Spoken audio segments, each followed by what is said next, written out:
أعوذ بالله من الشيطان الرجيم. بسم الله الرحمن الرحيم. وإذ أخذ الله ميثاق النبيين لما آتيتكم من كتاب وحكمة ثم جاءكم رسول مصدق لما معكم لتؤمنن به ولتنصرنه قال أقررتم وأخذتم على ذلكم إصري قالوا أقررنا قال فاشهدوا وأنا معكم من الشاهدين فمن تولى بعد ذلك فأولئك هم الفاسقون أفغير دين الله يبغون وله أسلم من في السماوات والأرض طوعا وكرها وإليه يرجعون قل آمنا بالله وما أنزل علينا وما أنزل على إبراهيم وإسماعيل وإسحاق ويعقوب والأسباط وما أوتي موسى وعيسى والنبيون من ربهم لا نفرق بين أحد منهم ونحن له مسلمون ومن يبتغ غير الإسلام دينا فلن يقبل منه وهو في الآخرة من الخاسرين كيف يهدي الله قوما كفروا بعد إيمانهم وشهدوا أن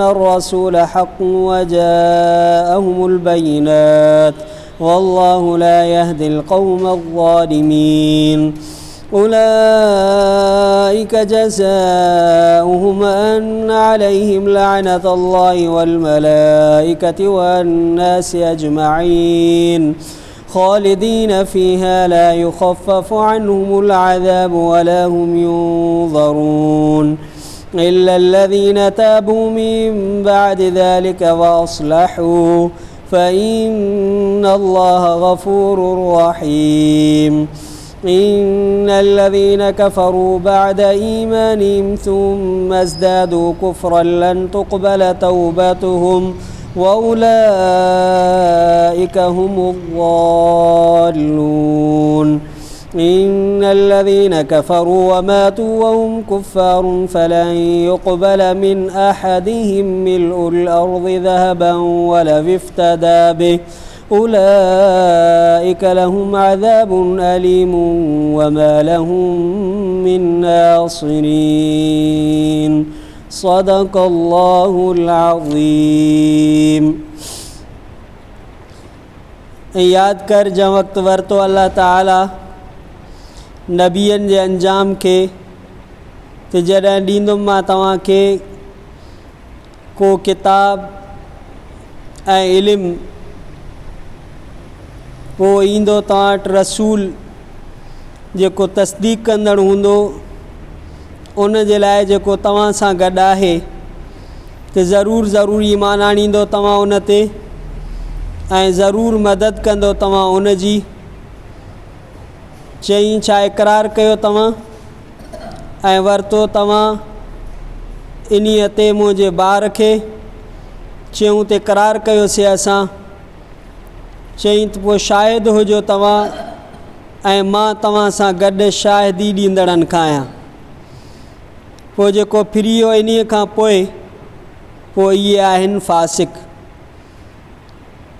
छा पोइ अल्लाह जे दीन खां सवाइ तलब कनि था? हालांकि इन जे लाइ फर्माबरदारी कई हर उन शइ जेका आसमाननि में आहे ज़मीन में आहे फर्माबरदारी कंदे ऐं नापसंद कंदे ऐं इन जे तरफ़ मोटाया वेंदा। चौथी ईमान आंदोसीं असां अल्लाह ते ऐं जेको कुझु नाज़िल कयो वियो आहे असां ते ऐं जेको कुझु नाज़िल कयो वियो आहे इब्राहीम अलैहिस्सलाम, इस्माईल अलैहिस्सलाम, इसहाक़ अलैहिस्सलाम, याक़ूब अलैहिस्सलाम ऐं औलाद ते ऐं जेको ॾिनो वियो मूसा अलैहिस्सलाम, ईसा अलैहिस्सलाम ऐं नबी इन्हनि जे रब जे तरफ़ां नथा फ़र्क़ु कयूं असां कंहिं बि हिकिड़े जे दरमियान इन्हनि मां ऐं असां इन्ही जे लाइ फ़र्मा बरदारी कंदड़ आहियूं। ऐं जेको माण्हू तलब कंदो इस्लाम खां सवा कंहिं दीन खे पोइ हरगिज़ न क़बूल कयो वेंदो इन्हीअ खां, हालांकि इहो आख़िरत में नुक़सान वारनि खां हूंदो। कीअं हिदायत कंदो अल्लाह ताला अहिड़ी क़ौम खे जंहिं कुफ़ुर कयो बाद इन्हनि जे ईमान आणण जे ऐं शाहिदी ॾिनऊं त बेशक रसूलुल्लाह सल्लल्लाहु अलैहि वसल्लम हक़ आहे ऐं आया इन्हनि वटि चिटा दलील। अल्लाह नथो हिदायत करे ज़ालिम क़ौम खे। इहे आहिनि जो बदिलो इन्हनि जो आहे, बेशक इन्हनि ते आहे अल्लाह जी लानत, मलाइकनि जी लानत ऐं माण्हुनि समूरनि जी लानत।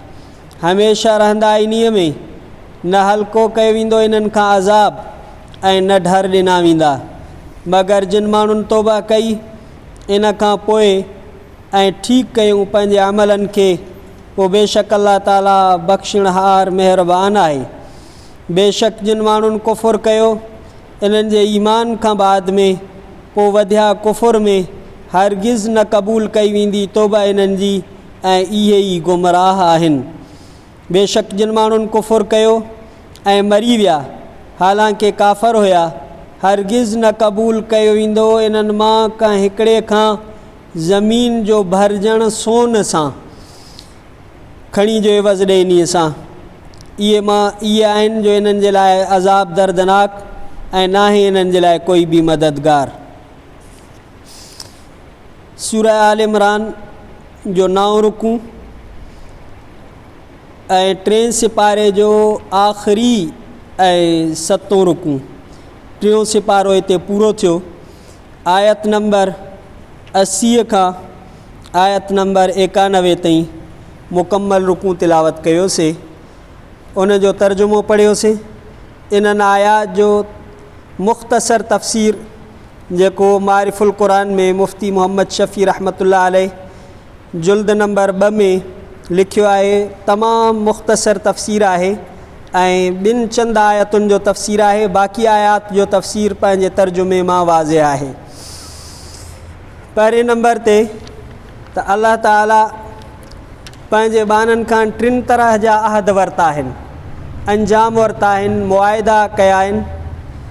हिकिड़ो जेको सूरह आराफ़ में आहे, अलस्तु बिरब्बिकुम, छा मां तव्हांजो रब न आहियां।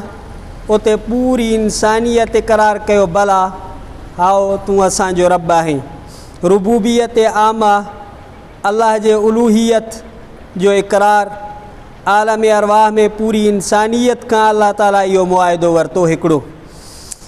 2 नंबर ते मुआइदो अल्लाह ताला इहो फ़रमाईंदा, ख़ज़ल्लाहु मीसाक़ल लज़ीना ऊतुल किताब लतुबय्यिनुन्नहु लिन्नासि वला तक्तुमूनहु।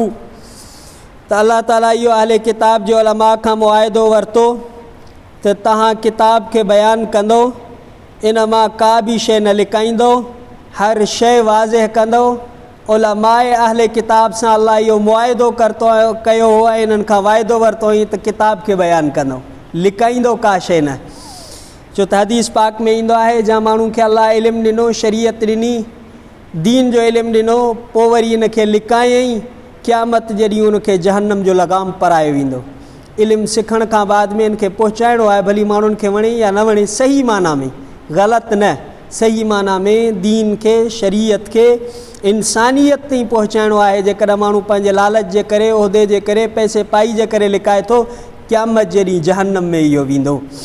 3 नंबर ते अल्लाह ताला मुआइदो इहो वरितो, इज़ा ख़ज़ल्लाहु मीसाक़न नबिय्यीन लमा आतैतुकुम मिन किताबिन व हिकमा, त जेको नबियनि खां अल्लाह ताला अंजाम वरितो, मुआइदो वरितो त मां जेको तव्हांखे किताब ॾिनो आहे, इल्मु ॾिनो आहे, उन इल्म जे आधार अल्लाह ताला उन्हनि सां मुआइदो कयो। हाणे इहो मुआइदो हुयो छा, किथे हुयो, कीअं थियो, उन जे मुतलिक़ थोरो मुख़्तसर तफ़सीर आहे। मीसाक किथे थियो, या त आलम अरवाह में थियो या दुनिया में बज़रिए वहीअ जे थियो। या त आलम अरवाह में अल्लाह ताला पूरे अंबिया जी जमात खां इहो वाइदो वरितो, या जेको आहे दुनिया में समूरे अंबिया जी जमात खां अल्लाह ताला बज़रिए वही जे इहो मुआइदो कयो इहो ॿई तफ़सीर इन जा थी सघनि था ऐं बयानुल क़ुरान में इहे लिखियलु आहे। ऐं इहो मीसाक छा हुयो उन जी वज़ाहत क़ुरान शरीफ़ पाण कई आहे। इहा मीसाक अहिड़ी शइ जे लाइ हुयो, इन में अक़वाल मुख़्तलिफ़ आहिनि। हज़रत अली ऐं हज़रत इब्न अब्बास रिज़वानुल्लाहि अलैहिम अजमाइन इन मीसाक मां मुराद वरितो आहे त नबी सल्लल्लाहु अलैहि वसल्लम आहिनि। अल्लाह ताला तमामु अंबिया खां नबी सल्लल्लाहु अलैहि वसल्लम जे बारे में मीसाक वरितो, यानी अल्लाह ताला इहो अहद तमामु अंबिया खां सिर्फ़ु मुहम्मद सल्लल्लाहु अलैहि वसल्लम जे बारे में वरितो हो। जेकॾहिं उहे ख़ुदि उन्हनि जे ज़माने में अची वञनि त पोइ उन ते उहे बि ईमान आणींदा ऐं नबी साईं जी ताईद कंदा, नबी साईं जी नुसरत कंदा, पंहिंजे उम्मतुनि खे बि इहो हिदायत कंदा। अल्लाह नबियनि सां इहो मुआइदो कयो, जेकॾहिं तव्हांजे ज़माने में नबी सल्लल्लाहु अलैहि वसल्लम अची वञनि पोइ तव्हां नबियनि खे बि नबी सल्लल्लाहु अलैहि वसल्लम ते ईमान आणो आहे, नबी साईं जी ताईद बि करणी आहे, नबी साईं जी नुसरत बि करणी आहे। तव्हांजे उम्मतुनि में नबी सल्लल्लाहु अलैहि वसल्लम अची आहे त तव्हांखे पंहिंजे उम्मतुनि खे बि इहो हुकुम करिणो आहे त नबी सल्लल्लाहु अलैहि वसल्लम ते ईमान आणिजो। इहो मुआइदो हुयो। हज़रत ताऊस, हसन बसरी ऐं क़तादा रहमहुल्लाह फरमाइनि था त इहो मीसाक अंबिया खां इन जे लाइ वरितो वियो त उहे हिक ॿिए जी ताईद ऐं नुसरत कनि। माना हिकिड़ो नबी जॾहिं उहो दुनिया खां रुख़सत थिए त पोइ ईंदड़ नबी जे लाइ पंहिंजी उम्मत खे चई वञे त नबी ईंदो, उन जी तव्हां मदद कजो, उन ते ईमान आणिजो। ॿियो कौल इन जे बारे में इहो आहे। उन कौल जी ताईद अल्लाह ताला जे हिन क़ुरान शरीफ़ जी आयत में अची थी वइद अख़ज़ना मिनन नबिय्यीन मीसाक़हुम व मिनक व मिन नूह व इब्राहीम व मूसा व ईसा इब्न मरियम व अख़ज़ना मिनहुम मीसाक़न ग़लीज़ा। तमामु अंबिया खां ईमान जे मुतालबे जो फ़ाइदो हिते इहो शुबो थिए थो त अल्लाह ताला अलीम ऐं ख़बीर आहिनि, उनखे त हर शइ मालूम आहे। उहो नबी सल्लल्लाहु अलैहि वसल्लम कहिड़े नबी जी मौजूदगी में तशरीफ़ आणींदा न आणींदा, पोइ इन मुआइदे जो फ़ाइदो कहिड़ो आहे त इन जो फ़ाइदो बिल्कुलु ज़ाहिर आहे त जॾहिं उहे अल्लाह ताला जे इरशाद ते मुहम्मद सल्लल्लाहु अलैहि वसल्लम जी ज़ात जिन जूं सिफ़ात ते ईमान क़बूल करण जो पुख़्तो इरादो कंदा त उन वक़्त खां ई उन्हनि खे सवाबु शुरू थी वेंदो। माना जॾहिं खां अल्लाह उन्हनि सां मुआइदो कयो ऐं उन्हनि तॾहिं खां वठी करे अल्लाह जे इन मुआइदे खे क़बूल कयो, तॾहिं खां वठी उन्हनि खे सवाबु शुरू थी वियो। नबी सल्लल्लाहु अलैहि वसल्लम भली अञा दुनिया में न आया हुया। हुज़ूर सल्लल्लाहु अलैहि वसल्लम जी नबूवत आमा हुई। वइज़ा ख़ज़ल्लाहु मीसाक़न नबिय्यीन, इन आयत में अल्लाह ताला इन ॻाल्हि जी वज़ाहत कई आहे त अल्लाह ताला तमामु अंबिया खां इहो पको अहद कयो हो त जॾहिं तव्हां मां कंहिं नबी खां बाद में ॿियो नबी अचे जेको यकीनन पहिरें अंबिया ऐं उन्हनि जे किताबनि जी तस्दीक़ करण वारो हूंदो त पहिरें नबी जे लाइ ज़रूरी आहे त पोइ नबी जी सचाई ऐं नबूवत ते ईमान पाण बि आणे ऐं ॿियनि खे बि उनजी हिदायत करे। क़ुरान जे इन क़ाइदा कुलिया मां रोज़ रोशन वांगुरु वाज़िह थी वियो त अल्लाह ताला मुहम्मद सल्लल्लाहु अलैहि वसल्लम जे बारे में अहिड़ी तरह जो अंबिया खां अहद वरितो हो जेको अल्लामा सुब्की पंहिंजे रिसाला अत-तअज़ीम वल मिन्ना फ़ी लतुमिनन बिही व लतंसुरुन्ना में फ़रमाए थो। आयत में नबी रसूल मां मुराद मोहम्मद सल्लल्लाहु अलैहि वसल्लम आहिनि ऐं कोई नबी अहिड़ो नाहे गुज़रियो जंहिंखां अल्लाह ताला सईं जन जी ज़ात वारे सिफ़ात जे बारे में ताईद ऐं नुसरत ऐं सईं जन ते ईमान आणण जो अहद न कयो हुजे। माना समूरनि नबियनि सां अल्लाह ताला इहो अहद कयो नबी सल्लल्लाहु अलैहि वसल्लम ते ईमान आणण जो, नुसरत करण जो। ऐं कोई बि अहिड़ो नबी न गुज़रियो आहे जंहिं पंहिंजी उम्मत में नबी सल्लल्लाहु अलैहि वसल्लम ते ईमान आणण ऐं ताईद ऐं नुसरत जी वसियत न कई हुजे। जेकॾहिं हुज़ूर सल्लल्लाहु अलैहि वसल्लम जी बहसत अंबिया जे ज़माने में थिए हा त उन्हनि सभु नबी सईं जन ते ऐं तमामु अंबिया सईं जन जे उम्मत में शुमार थियनि हा। इन मां मालूम थियो त सईं जन जो शान महज़ नबीउल उम्मत ई नाहे बल्कि नबीउल अंबिया बि आहे। नबी सल्लल्लाहु अलैहि वसल्लम तमामु जेको आहे हिन उम्मत जा आम करे त आहिनि, नबीउल उम्मत त आहिनि पर नबीउल अंबिया बि आहिनि। त छो त हदीस पाक में पाण करीम सल्लल्लाहु अलैहि वसल्लम फरमायो जेकॾहिं अॼु मूसा अलैहिस्सलाम बि ज़िंदा हुजनि हा त उन्हनि खे बि मुंहिंजी इत्तिबा खां सवा कोई चारो न हुजे हा, मुंहिंजी ताबेदारी कनि हा। ऐं ॿी हिकिड़ी हदीस में अचे थो जॾहिं ईसा अलैहिस्सलातु वस्सलाम नाज़िल थींदा त उहे बि क़ुरान ऐं तव्हांजे नबी जे अहकाम ते अमल कंदा। ईसा अलैहिस्सलाम बि जॾहिं नाज़िल थींदा क़ुरान ते ऐं नबी सल्लल्लाहु अलैहि वसल्लम जी शरीयत ते अमल फ़रमाईंदा। इन मां मालूम थियो त साईं जन जी नबूअत आमा आहे, शामिल आहे ऐं साईं जी शरीयत साबिक़ा तमामु शरीयतूं उन में अची थियूं आहिनि। इन बयान मां साईं जो इरशाद आहे बुइस्तु इला काफ़तिन नास, अल्लाह ताला मूंखे पूरी इंसानियत जे तरफ़ मोकिलियो आहे। क़यामत ताईं साईं जन जी नबूअत आहे, बल्कि साईं जन जे नबूअत जो ज़मानो एतिरो वसी आहे जो आदम अलैहिस्सलाम जे नबूअत खां पहिरियों शुरू थिए थो। जीअं हिकिड़ी हदीस में आहे, पाण सल्लल्लाहु अलैहि वसल्लम फरमाइनि था कुन्तु नबिय्यन व आदमु बैन रूह वल जसद, मां नबी हुयुमि ऐं आदम अलैहिस्सलाम अञा रूह ऐं जिस्म में हुयो त मां नबी हुयुमि। माना अल्लाह जे इल्म में इहो एज़ाज़ अल्लाह ताला इंसानियत जे ठाहिण खां पहिरियों ई हुज़ूर सल्लल्लाहु अलैहि वसल्लम जे लाइ रखी छॾियो हुयो। आका अलैहिस्सलाम जी एतिरी फ़ज़ीलत आहे। महशर में शफ़ात कुबरा जे लाइ पेशकदमी साईं जन खे थींदी, साईं जन जे जेको आहे सिफ़ारिश थींदी। तमामु बनी आदम साईं जन जे झंडे जे हेठों हूंदा। शब मेराज में बैतुल मुक़द्दस जे अंदरि तमामु अंबिया जी इमामत कराइण, नबी सल्लल्लाहु अलैहि वसल्लम खे इहा इमामत मिली। इन खां पोइ हिकिड़ी आयत इन जो तफ़सीर आहे ऐं पोइ उन खां पोइ इजाज़त था वठूं। वमन यब्तग़ी गैरल इस्लामी दीनन फलन युक़बल मिन्हु व हुव फ़िल आख़िरति मिनल ख़ासिरीन। इस्लाम जी लफ़्ज़ी माना, इस्लाम जी लफ़्ज़ी माना इताअत ऐं फ़र्मा बरदारी करणु। इस्तिलाह में ख़ासि उन दीन जे इताअत जो नालो इस्लाम आहे जेको अल्लाह ताला पंहिंजे पैगम्बरनि जे ज़रिए इंसाननि जे हिदायत जे लाइ मोकिलियो आहे। छो त उसूल दीन तमामु अंबिया अलैहिस्सलाम जी शरीयतुनि में हिकु ई हुया। पोइ लफ़्ज़ इस्लाम कॾहिं इन आम मफ़हूम जे लाइ इस्तेमालु कयो वेंदो आहे, कॾहिं सिर्फ़ु इन आख़िरी शरीयत जे लाइ ॻाल्हायो वेंदो आहे जेको ख़ातमुल अंबिया सल्लल्लाहु अलैहि वसल्लम ते नाज़िल थई। क़ुरान करीम में इहे ॿिन्ही तरहनि जा लफ़्ज़ मौजूदु आहिनि। अंबिया साबिक़ीन जो पंहिंजो पाण खे मुस्लिम चवणु ऐं पंहिंजे उम्मत खे उम्मत मुस्लिमा चवणु, इहो बि क़ुरान मजीद मां साबित आहे। इन नाले जो ख़ातमुल अंबिया सल्लल्लाहु अलैहि वसल्लम जी उम्मत सां मख़सूस हुजण बि मज़कूर आहे। हुअ सम्माकुमुल मुस्लिमीन मिन क़ब्ल व फ़ी हाज़ा, त अल्लाह ताला तव्हांखे जेको आहे मुस्लमान जो नालो ॾिनो ऐं इहा तख़सीस आहे ख़ासि तौर ते हिन उम्मत जे लाइ। त इहो दीन खां सवा हाणे ॿियो कोई दीन मदार नजात नाहे। नबी सल्लल्लाहु अलैहि वसल्लम जी शरीयत खां सवा कोई मदार नजात नाहे। नबी सल्लल्लाहु अलैहि वसल्लम जो दीन इहा आहे जंहिं ते निजात आहे। नबी सल्लल्लाहु अलैहि वसल्लम जो दीन इहा आहे जेको इस्लाम आहे। उन खां बाद में अल्लाह ताला फ़रमायो त उन्हनि माण्हुनि खे कीअं हिदायत मिलंदी जेके ईमान आणनि था वरी कुफ़ुर कनि था, मुर्तद था थी वञनि। अहिड़नि माण्हुनि खे हिदायत कीअं मिलंदी? अहिड़नि माण्हुनि ते त अल्लाह जी लानत, मलाइकनि जी लानत, पूरी इंसानियत जी लानत आहे। इन्हनि ते अज़ाब थींदो, हमेशह अज़ाब जे अंदरि रहंदा। अल्लाह ताला असांखे कलाम मुक़द्दस खे सम्झण जी तौफ़ीक़ अता फ़रमाए। एसिताणी 3 सिपारा अल्लाह जे महिरबानी सां पूरा थिया। सुभाणे वारे रुकू में अल्लाह ताला इन्फ़ाक़ फ़ी सबीलिल्लाह जो बयानु फ़रमायो। ज़िंदगी रही त इंशाअल्लाह ताला सुभाणे तिलावत कंदासीं।